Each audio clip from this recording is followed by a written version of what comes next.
Hey everybody, it's Mike from the Mike Wagner Show, powered by Songwriter Studios, brought to you by official sponsor of the Mike Wagner Show, international warring author Mia Molson Missing. Also brought to you by Elimnifico, the think tank of the future. The Sweet Songs by Serena Wagner, based on the life of David, now available on Amazon. Also, Heidi Tam Music. Check out our latest at HeidiTamMusic.com. We're here with a terrific gentleman who's a Canadian pop rock singer songwriter from Toronto and currently studying at the Queen's University for a Bachelor of Science honors and minoring in music. And he's 17 years experience in the piano, beginning at 5, taking piano lessons, and he's been influenced by 60s music with numerous followers on Spotify, YouTube, and also Reverb Nation and more. And he's got a brand new release called The Man Who's Never Found from the Everest release, plus many more. He also had some side projects as well, too, which got him on the ground. Live, ladies and gentlemen, plus dudes in beautiful downtown Toronto, the amazing Canadian pop rock singer, songwriter, from the wonderful Second City with the man who's never found. Ladies and gentlemen, we found him, the amazing Michael Zuzek. Michael, good morning, good afternoon, good evening. Thanks for joining us today. Hi, Mike. How you doing? Thanks for having me on. Well, it's great to have you on board, Michael. So you're a Canadian pop rock singer-songwriter from Toronto. You're currently studying at the Queen's University for a Bachelor of Science honors, minor in music. You have 17 years experience on the piano. You began at 5, taking piano lessons. You've been influenced by 60s music with numerous followers on Spotify, YouTube, and more. And you have a release called The Man Who's Never Found from the Everest album, which is currently out right now. And also you had some other projects. And before getting to all that, Michael, tell us how you first got started. First got started well. My kindergarten teacher, what happened was she thought I was a bright student. She told my mom that. And my mom decided, well, what does that mean? What should we do? And she said, well, I'm a piano teacher, registered, so I can teach your son lessons if you think that'd be something, you'd be interested in him doing for his life. It's great for the brain. It's just great for everything, really. It gets kids out of their shell. It gets kids to connect both sides of their brain. And that's how I started with her, Mrs. Kerwin. So that kind of started all off, and then I bounced around, had another teacher, Stacy Shalou, when I had to do some more advanced stuff, and then COVID came, and I just started playing rock and roll, and that's been that since. I thought you went from teacher to teacher to teacher to the teacher, and then COVID hit. You kind of changed direction, and besides COVID, what other one precise moment that simply influenced you, what you're doing for the rest of your career? It's a good question, really. Maybe honestly, it was first getting involved, and then kind of COVID changing everything, being like, well, what do you want to do? My piano teacher asked me that one time. She said, do you still want to play this Royal Conservatory of Music, stuff, which I love, Beethoven and Mozart and Bach, but I didn't really care to keep playing that. I wanted to play some songs I liked. And I was like, yeah, I think that's what I want to do. And that kind of changed everything. And then I was playing like 6 hours a day during COVID because I Wow. didn't have to go to school. So I just got really good and I got comfortable. And then I started writing songs and then haven't looked back, really. That's amazing too. And of course, being on piano, going to rock and everything else, you've been influenced by 60s music. Who are some of your favorite singers, songwriters, and musicians growing up, especially during that era? The Beatles for sure are number one, always will be for me. I love the Guess Who. I think they're like the Canadian Beatles. Yes, that's Yeah, one of my right. favorites. Yes. Yeah. Burton and Bachman were king for sure. And then I also love uh I love the band, of course. I feel like a few of my songs get some sonic influences from them. But yeah, that's probably my big three. I love Zeppelin too, of course. But I think McCartney and Lennon really kind of set the stage for how everyone should write, and then that challenged people in the professional world of editing and recording to actually challenge them and how they should record and how they should produce. So in tandem, I think the Beatles kind of set the stage for everything that's ever been done sonically since the 60s. And you also have some music yourself too, and you also started with Ulysses from the motion picture soundtrack, and tell us a bit about that. Yeah, so that was one of my best friends, Martin. He and a few of my other best friends own a production company called Fairfield Productions, and they do short films every summer. Last summer, I starred in one, and the first one they did was 2 summers ago. It's called Ulysses, and my friend Martin was like, "Hey, do you want to do the score for this?" And I was like, "Yeah, I could do that." And I just play on the piano behind me, and I'd be like, "What do you like about this? What don't you like?" And I kind of came up with something that I thought fit visually. And it was a really cool experience because it's not just me writing what I want to write about or play what I want to play or sing what I want to sing about. It was like, how does what I see on screen translate to what you should hear, right? So that was hmm really fun. It's challenging, but it was cool. It was a very good start to everything, I think. And certainly did as well too. And you also got your start with Greystone, All Comes Back, 5,000 hmm Days and More, and especially The Man Who's Never Bound. Ben, who's never found from Everest. We'll talk more about that with the amazing Michael Zuzek. But first, you listen to the Mike Wagner Show at the MikeWagnerShow.com, powered by Sonic Web Studios. Visit online at SonicWebStudios.com for all your needs. Looking at a professional website without breaking your budget? Sonic Web Studios is the answer. Sonic Web Studios offers fast, affordable custom web designs that blow the competition away. Call today, 1-800-303-3960. That's 1-800-303-3960, or email to support@SonicWebStudios.com. Mention the Mike Wagner Show, get 20% off your first project. Sonic Web Studios, take your image to the next level. Also, time to give official shout out to our official sponsor of the Mike Wagner Show, international warring author Mia Malsanzia. If you love fast-paced mysteries, you love Missing by Mia Malsanzia, available on Amazon, paperback, and ebook. Missing is fast-paced and intriguing with an unforgettable twist. Takes place in 4 countries, 2 strangers, 1 target, where truth is illusion and those who love you to first go missing. It's available on Amazon, paperback, and ebook. Missing by Mia Malsanzia has garnered great reviews. In Evil Evan endorsed by Howard celebrities, including Joanna Cassidy, Forbes Riley, and Minos. So grab your copy today at Goes Missing by Mia Malsanzia, available on Amazon. And coming soon to Amazon and others as well, too. Missing 2 and What's Going to Happen Double, you'll find out soon on Amazon as well. Also, the Mike Wagner Show is brought to you by Elliptical, the think tank of the future, bringing scientists and engineers together from all over the world, creating a method to construct a renewable generator. And this unique product operates on a closed-loop system, generates more energy and power than you can imagine as well. The electricity can be used to run everything from homes, power grids, phones, and also especially laptops. The power source is renewable, highly scalable, more importantly, self-regenerating. For more information, visit facebook.com/Illuminipical. That's facebook.com/ELLUMENIPTICAL. Also, Mike Wagner Show is brought to you by the Sweet Psalmist by Serena Wagner, based on the life of King David, including 30 exquisite paintings and King David Psalms. The Sweet Psalmist gives us a new perspective of David through the Psalms he wrote, and this time as a shepherd where it all started, and his complicated and turbulent relation with King Saul. It's a story of love, repentance, and more. Check out The Sweet Psalmist by Serena Wagner on Amazon. Keyword Sweet Psalmist Serena Wagner. Also brought to you by Heidi Tan Music, featuring the smash hit Baby Comeback and new music coming soon. Listen for details at HeidiTanMusic.com. Also, take the Mike Wagner Show on any device, heard on over 40 countries and on 100 platforms. And for countries, should say, for great gift ideas, go to Amazon.com. Check out the Mike Wagner Show podcast. T-shirts, pop sockets, throw pillows, hoodies, tote bags, and more. Amazon.com. Check out the Mike Wagner Show podcast. And for more great gift ideas, visit Amazon.com/Mia Malsanzia for great books, merchandise, more, and support the Mike Wagner Show on Anchor FM, PayPal as well. You're with the multi-talented Canadian pop rock singer Michael Zuzek here on the Mike Wagner Show, with the man who's never found from the release Everest. And before getting all that, you also did Greystone, All Comes Back, 5,000 Days, Scott's song, Sweet and Kind of More. And tell us more about those. Well, yeah, so Greystone was the first single of the album, and as you said, Man Is Never Found was the second.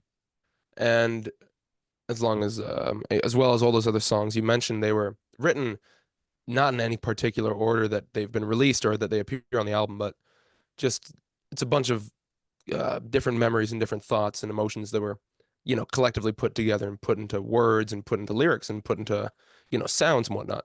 And that is kind of what fueled Everest. But Greystone in particular was very special because it was kind of one of the first songs I really was like, oh, I can talk about my growing up and kind of like my childhood and whatnot. And that was written in my best friend's room, which was nice. And then Man Is Never Found as well was one of the first songs that I wrote on my piano. And I looked at it and I saw, I actually really like that one. And then I would scroll up on my lyrics because I have them on my phone, and I'd see songs above it. And it's like, once I did this one, everything else under it was kind of pretty good. And I kind of got into a rhythm, a big flow. Yeah. It kind of unlocked something. And of course, you also had All Comes Back, 5,000 Days, Scotty's song, Sweet and Kind, and a bit about those. Well, Scotty's song, so that is my best friend Scott, the one that I wrote Greystone in his room. He came to me with a song and said, hey, I got this song, I got this song. What do you think of them? We worked together, we finished the chord progression. I did the lyrics, but I told him, like, hey, those 2 songs are genius, but they would be even better together. The first part and the outro. And he said, yeah, I guess they would, but they're in 2 different keys. And I was like, dude, you got to put them together. So I figured out how to put them together, and it really turned out well. All Comes Back, he wrote that one with me as well. We did it here in the basement. And then also writing credits go to the great late Robbie Robertson of the band. has a bit of a similar melody to there and chord progression. But that one, I really like that one. I just like the rocking aspect of that one. And Sweet and Kind was always one of those songs that I really liked, and I always liked the lyrics. I thought that was one of my best lyrical works, but I didn't think people would like it as much as people do. So I'm really glad they do, actually. And then 5,000 Days, I was just upstairs and I thought, I need a good rock song. So I came downstairs. I was like, okay, here's the key and let's do it. And I had it written in 20 minutes and I really like it. I thought it took you 5,000 days right there. So what does it mean Oh, behind 5,000 days? well, the way I did it was I wanted to tell some story. I always want to tell some story, even if it's not anything personable, just the idea of storytelling I've always liked. Um, so what I did was I thought, okay, let's use numbers descending and ascending just to tell a story of whatever's going on. So I told the story of love and, challenges in heartbreak and all that. And I kind of liked it a lot, and it kept going. And I got to the second verse. I'm like, okay, instead of going down, we're just gonna count up, and it kept getting better and better. And then I started throwing some sounds in there. I put a Moog synthesizer trying to sound a little bit like 80s rock, and then some of the stuff is almost like 70s rock and 60s rock, and it all melds together pretty cool, I think.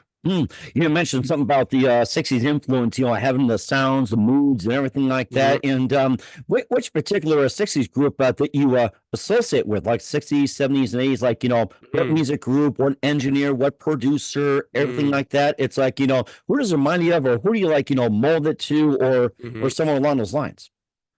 Well, I spent before I started learning production because I co-produced and co-mastered the album with my good friend Aiden Ellison. Before I started trying to learn how to produce, I would spend lots of time watching videos and doing master classes, and I learned a lot of things, and I realized that a lot of the techniques we do today were invented by a lot of engineers at Abbey Road Studios, like Jeff Emmerich was a sound engineer for the Beatles, and of course the great George Martin there. He really helped four lads from Liverpool get everything done. And so I think that aspect always stuck with me. And I thought, okay, if there's one thing I'm gonna do, I can do vocals really well and I can mix them really well. So I think the Beatles kind of vocal style is kind of what I always went for. And then instrumentally, I think maybe I kind of stuck more to the more powerful songs of the 70s, trying to get my piano to really cut through, like in some of Jeff Lynne's ELO productions, stuff like that. I love Led Zeppelin drums, so some of the songs come through on there, and I think they sound pretty good. I think it you can hear within different songs. I'm going for different eras, even like Sweet and Kind. I kind of went for like a Paul Simon kind of 80s production. It's a Mm. little softer, but it can get big and it can get small, and there's so many sounds that fit through and whatnot. Now, was this before? Now, was this before or after Mhm. Graceland when you talk about Paul Simon? Mm, I think Sweet and Kind would have been written after Greystone. So I think I really kind of identified towards the later aspects of the song making and song production process of what I wanted to sound like. And I would listen, I have so many records that I listen to, and I would think, okay, that sounds really good. I already have this part recorded, but I can use this influence from this song. Like, for example, a Paul Simon song, I used a You Can Call Me Al kind of as inspiration for Sweet and Kind, how everything is on the sides and bam, bam, bam, kind of just comes Oh in and comes yeah, out, I right? love that album. Graceland, Right? that was my number one. Saw him in Graceland, brilliant. Chicago back in the Mm. day. Oh my God. Yeah, it's a brilliant album and stuff like that really influenced me. So I think Sweet and Kind was after Greystone, and like I said, Greystone and Man Is Never Found kind of showed me like, oh, I can write like this, and Greystone showed me, oh, I can produce like this. And Hmm. then as I got towards the end of making and producing the album, I was like, I can take snippets and really like focus in on them and make them sound good Hmm. based on how I want them to sound. Hmm. You mentioned about the man who's never found, and explain Hmm. the meaning of the man who's never found. Good question. There isn't really one. I think what I wanted to do was I wanted a good 60s kind of rock song. I wanted a good chord progression, and I got a fair amount of inspiration on that one from just Bob Dylan's kind of sound and the way a lot of his records sound. Maybe like I Want You. I think that one was kind of influential for that track. Same with Visions of Johanna. I love the piano on that and how it's kind of layered and everything. So I thought, I just want a simple chord progression, but I want something that can change and can evolve. And then I wanted just to ramble. I wanted to lyrically ramble, kind of how Bob does a fair amount. So I started doing that, and I will always just sit there and I'll just play through the chord progression, boom and boom and boom, and maybe I'll come up with the melody, but the lyric isn't there. But then once I have something I like, I can go and I can come up with it. So I think that one as well. I was just trying to tell a story of, don't be an idiot. If you love someone, love them. Well, I think we found the answer right there, Michael. Just There you gotta go. say the other man did never find it. We found it right here. Hmm. I agree. And if there's other music you want to talk about, we haven't mentioned, feel free to talk more as well. Let's see. I think, there's one cool story I've been talking about a lot. It's the second last song on the album. It's I'd Love to Have Your Loving Back Again. And I really like that song because I had a wide a range of songs at the time. But I didn't have anything that kind of sort of fit like 70s piano, right? Which is kind of like, I don't know, Elton John, and also uh some of those big Eagles hits, and obviously what Lennon was doing solo and what McCartney was doing solo. And I was like, I just want a really good piano riff. And I was in my sleep. I was sleeping, must have been like about 3 a.m. up in my house at school. And I came up with the melody for that song, just the and Mhm. I Right. was like, whoa, I gotta get up on the piano. What is that? Find it.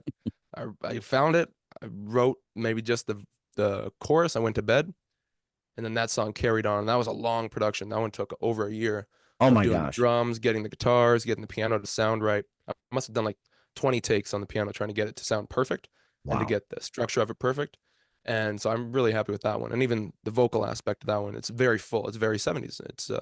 That's a really well done 70s production, I think. Mhm. And sounds like it too. And of course, more with Michael Zuzek as well. What's coming up with the amazing multi-talented Canadian pop rock singer-songwriter from Toronto? We'll find out just 1 minute. You listen to the Mike Wagner Show at the MikeWagnerShow.com, powered by SoundCloud Studios. Brought to you by official sponsor of the Mike Wagner Show, international warring author Mia Molson Missing. Also brought to you by Elim Nipnico, the think tank of the future. The sweet songs by Serena Wagner, based on the life of David, on Amazon and HeidiTanMusic.com. Check out her latest at HeidiTanMusic.com. We'll be back with the amazing multi-talented Michael Zuzek after this time out.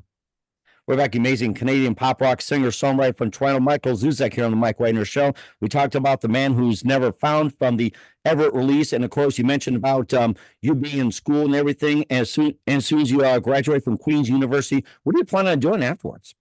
Yeah, great question. So I'm gonna go back to school in about a week, and I'll play lots of shows up there. I'm hoping to get some piano residencies that may not even include me singing, just may include me playing the piano, which I really love to do. Although I do love to sing, I love to play more. But once I'm back, what's gonna happen is I'm gonna be releasing a live album from the album release party I hosted in August for the release of Everest. So that'll be released alongside a possibly 1 hour to 2 hour documentary of what happened on the day of the show, like setting up the band being together, the whole concert being filmed and Oh, everything. wow, it's amazing. Yeah, I got a great group of people around me, a great crew that just take care of me, and so we got a lot of things coming in that regard. And once I'm back from school, I'll be touring. I'll be touring a bunch of old songs here, probably some new songs I'll have done by then as well. And I'll just be touring across Ontario, and maybe I'll expand it. Who knows? Oh, that'd be great. We're certainly looking Yeah. forward to it. Where can we find your music? Where can we find Everest? Where can we find the man who's never found? And especially all your works there. Where can we find you? Well, if you want to find Everest, you can go on any streaming platform, whether that's Spotify, Apple Music, Deezer, whatever you please. You can just search in my name, Michael Zuzek. It'll come up. You can search Everest. It'll come up. Any of the songs we talked about, it'll come up. And if you want more, you can go to my website, michaelzuzek.com. Rather simple. And in there, you'll find all my links. You'll find, again, all the music. You'll find my business email if people wish to contact me. As well, you can find my Instagram. The Instagram, I don't reply to that as much as I do on my website and my personal email, but I will always post all my updates of what I'm doing, what's going on, where I'll be playing, if new music is coming, all that. So that Instagram and Facebook are Michael Zuzek. Everything is rather simple. All right, well, certainly check that out. Yeah. We're here with the multi-talent Michael Zuzek of the man who's never found from Everest on the Mike Wagner Show. I'll play at the end of the audio interview as well, too. And a couple of things, Michael. Love to have you back. Who do you consider biggest influence in your career? Oof, biggest influence in my career. Influences, yes. Influences in my career. I mean, obviously sonically, it's always gonna be the Beatles. They're number one for me. But maybe biggest influences, I had a lot of good teachers growing up, a lot of good coaches growing up, dedicate so much to my family and my parents and friends and everything. But I think when I was young and I was getting into high school, I learned that if you want something, you can go get it. And that was a basketball player, Russell Westbrook. He always had Oh, yeah, right. yes. Was it Oklahoma City Thunder?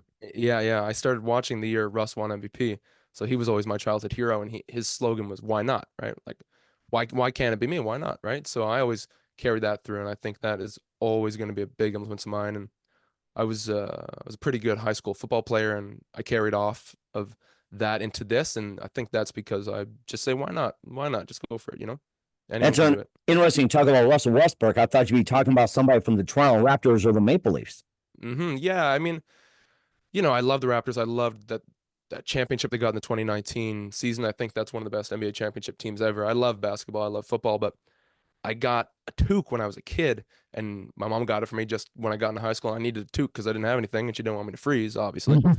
And it was an Oklahoma City Thunder toque, and I went, okay, because I just got into basketball. The first game I watched was 2016 Game 7, the Cavs versus the Warriors there, and I was like, okay, well, I guess I got to pick a team, and I didn't pick the Raptors for some reason, and I got the hat, and it was like, boom, love at first sight, and I still like Oklahoma to this day. I will always love Russ.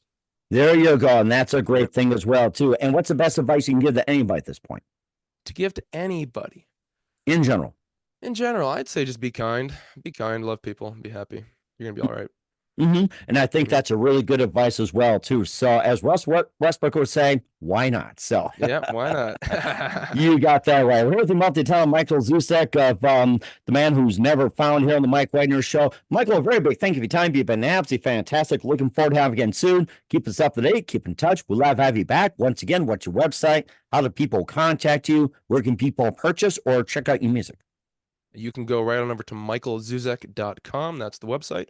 And on any streaming service, Michael Zuzek, and Instagram as well, Michael Zuzek. That's it. Thank you very much, Mike. And once again, the website? michaelzuzek.com. All right. We want everybody to go to that right now. Once again, Michael, a very big thank you for your time. You've been absolutely amazing. Looking forward to having you again soon. Keep us up to date. Keep in touch. Love to have you back. We wish you all the best. And Michael, you definitely have a great future ahead of you. Thank you very much.